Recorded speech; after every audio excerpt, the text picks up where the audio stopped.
भले ही कांग्रेस शहर अध्यक्ष सहित अन्य कांग्रेस नेताओं ने देश विरोधी नारेबाजी किए जाने के मामले में प्रेस नोट जारी कर सख्त कार्रवाई किए जाने की मांग की, पर पाक परस्त लोगों की पैरवी करने वाले पूर्व मुख्यमंत्री दिग्विजय सिंह के ट्वीट के बाद कतिपय स्थानीय कांग्रेसियों में हिम्मत आ गई है और वे भी पाक परस्त लोगों की पैरवी के लिए सामने आ गए हैं।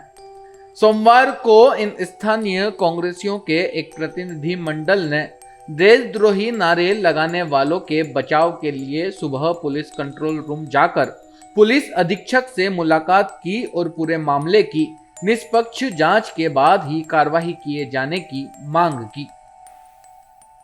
कांग्रेस नेता असलम लाला के मुताबिक पुलिस की कार्रवाई और वायरल हो रहे वीडियो से पूरा समाज बदनाम हो रहा है और उन जैसे लोगों को भी हिकारत के नजरों से देखा जा रहा है। पुलिस को जांच कर कार्रवाई करनी चाहिए। अगर दोषी है तो वे उसकी कतई तरफदारी नहीं करेंगे, बल्कि समाज से उसका बहिष्कार करेंगे। इन लोगों की दलील थी कि पुलिस भीड़ में शामिल सभी लोगों पर बगैर जांच के कार्रवाई कर रही है, जिससे कि कई निर्दोष भी लपेटे में आ गए हैं। इस दौरान इन लोगों ने एक सीडी भी पुलिस कप्तान को दी और तर्क दिया कि वहां देश विरोधी नारेबाजी नहीं बल्कि काजी जिंदाबाद के नारे लगाए जा रहे थे। कि सीडी में एक भी व्यक्ति वहां पर चिन्हित हो जाए, पूरा समाज बदनाम हो रहा है। 100 में से 90 मेरे हिंदू समाज के दोस्त हैं, मैं उनके साथ बैठता हूँ, पारिवारिक बैठता हूँ। मुझे भी घृणा झेलना पड़ रही है। पूरे हिंदुस्तान के मुसलमानों को घृणा का सामना करना पड़ा है कि इस तरह का कृत्य पूरे देश में एक बनाया जा रहा है, जिससे पूरा समाज विचलित भी है, परेशान भी है। इसलिए हम एसपी साहब से मिलने आए हैं कि जो एक माहौल पूरे समाज के लिए गंदा करा जा रहा है, आप उस पर रोक लगाएं। जो लोग उसमें दिख रहा है, अगर आपको लग रहा है कि ये ऐसा है तो हम खुद लेके आएंगे और उसमें जूते देंगे, आपके सामने पेश करेंगे। पर आपके पास कोई प्रमाण ही नहीं है।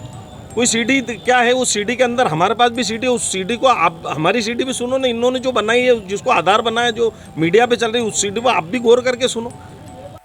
हैरानी और शर्म की बात तो यह रही कि पेशे से वकील और कांग्रेसी आशीष तिवारी इस दौरान मीडिया के सामने कानूनी ज्ञान झाड़ते नजर आए और देशद्रोह के मामले में पुलिस द्वारा की जा रही कार्रवाई पर सवाल उठा दिया।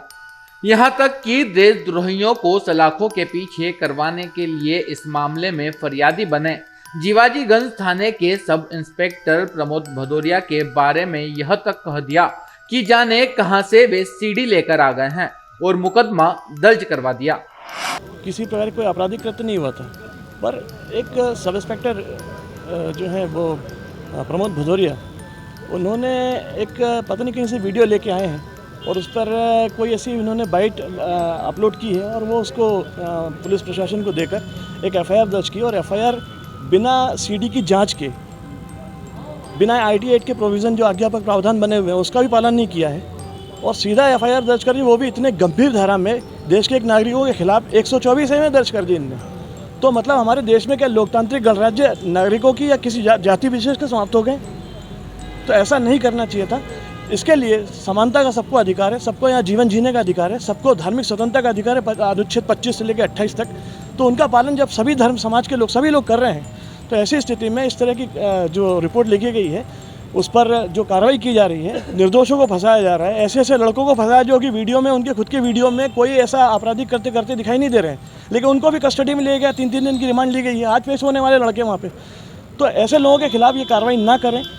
जो लोग दोषी हैं, आपको कहीं ऐसा कोई प्रमाण मिला है कि जिस पे आपको पूरा कॉन्फिडेंट है कि हाँ, इन लोगों ने अपराध किया, आप उनके खिलाफ कार्रवाई करें। उस पर समाज को, इनके समाज को कोई आपत्ति नहीं है। हालांकि इन कांग्रेसी वकील साहब की भले ही अपनी अलग कानूनी दलीलें हों, पर गीता कॉलोनी में मुहर्रम के दौरान जो कुछ हुआ उसके बारे में सबको सब कुछ पता है, क्योंकि जिस समय वहां देशद्रोही नारे लगे उस समय वहां एसडीएम और सीएसपी से लेकर अन्य जिम्मेदार अधिकारी मौजूद थे, जिन्होंने पहले देशद्रोही नारेबाजी करने वालों को रोकने की कोशिश की थी और जब वे नहीं माने तब उनके खिलाफ कानूनी कार्रवाई की।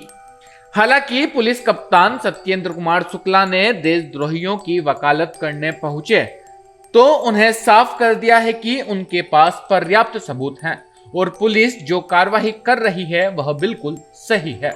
देखिए, हमारे पास जो वीडियो है, जो शुरुआती दौर में वीडियो आया है, उसमें स्पष्ट तौर पे ये बात है, हम उसी के आधार पे कर रहे हैं। साथ ही साथ पहला रिएक्शन वहाँ के आयोजक गणों से ही है, इसमें इस तरह की हरकत हुई है, तभी हमारा पुलिस फोर्स वहाँ एक्टिव हुआ था और पुलिस फोर्स ने वहाँ पे तुरंत ही इस पर इंटरवीन किया था। और वहाँ मौजूद जो बाकी लोग रहे हैं, जो हमारा पुलिस फोर्स, एग्जीक्यूटिव मजिस्ट्रेट, सबकी तरफ से जब बात स्पष्ट हुई है तो इसके आधार पर ही यह कार्रवाई की। बहरहाल मुहर्रम के दौरान गीता कॉलोनी में देश विरोधी नारेबाजी हो रही थी या काजी जिंदाबाद के नारे लग रहे थे।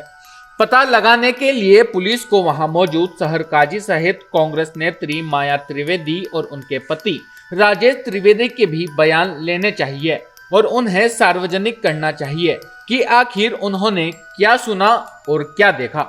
City desk, bureau report, Ujjain.